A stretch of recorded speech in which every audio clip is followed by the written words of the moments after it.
जो सिर्फ पौधे पर छिड़काव के माध्यम से उत्पादन की गुणवत्ता और क्वांटिटी दोनों को बढ़ाएगा।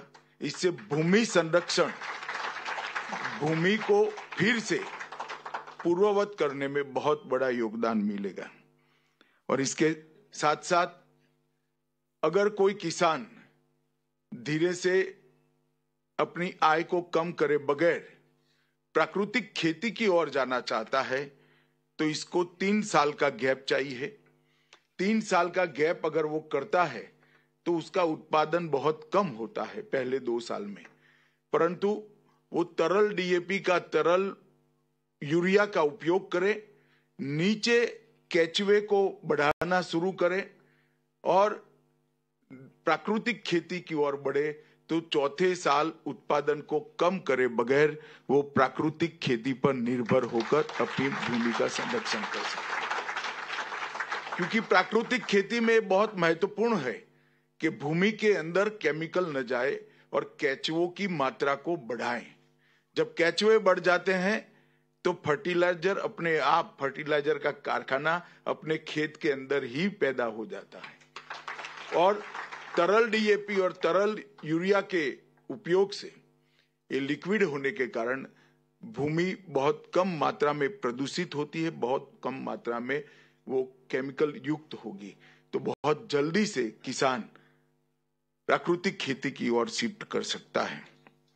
मेरा मानना है कि भारत जैसा देश जहां पर 60% आबादी आज भी कृषि और इसके संलग्न व्यवसायों के साथ जुड़ी हुई है, ऐसे देश में एक क्रांतिकारी कदम आने वाले दिनों में भारत की कृषि को बहुत आगे ले जाएगा।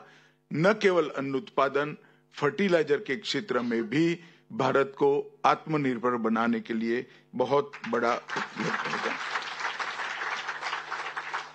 अगर हमें एक बड़ी बड़ी हवाई दृष्टि हमारे फर्टिलाइजर क्षेत्र पर डालनी होती है तो मुझे सहकारिता मंत्री नाते गर्व हो इस प्रकार का अचीवमेंट हमारी सहकारी समितियों ने फर्टिलाइजर के क्षेत्र में प्राप्त किया है। इस देश में कुल फर्टिलाइजर का उत्पादन 384 लाख मैट्रिक टन हुआ है और इसमें सहकारी समितियों ने 132 लाख मैट्रिक टन उत्पादन किया है और 132 लाख में से अकेले इफको ने 90 लाख मैट्रिक टन उत्पादन किया है।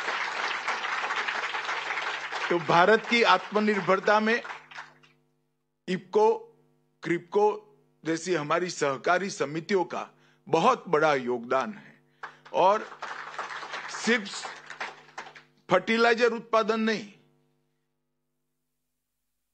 मास प्रोडक्शन की जगह मास प्रोडक्शन बाय मासिस, ये जो कोऑपरेटिव का मूल मंत्र है, उत्पादन के अंदर, इसके मुनाफे के अंदर ढेर सारे लोगों की हिस्सेदारी हो, ये जो सहकारिता का मूल मंत्र है, ये मूल मंत्र एक जमाने में 70-80 के दशक के बाद माना जाता था सफल नहीं हो सकता, मगर इफको, क्रिप्को ऐसी कई सहकारी समितियों ने दुग्ध उत्पादन का क्षेत्र हो, फर्टिलाइजर का क्षेत्र हो या मार्केटिंग का क्षेत्र हो, अपने प्रोफेशनलिज्म के साथ साथ, अपने अनुसंधान के साथ साथ और अपनी मार्केटिंग कैपेबिलिटी का परिचय देने के साथ साथ सहकारिता की आत्मा को भी जीवित रखा है और नीचे तक स्पिरिट को रखा है।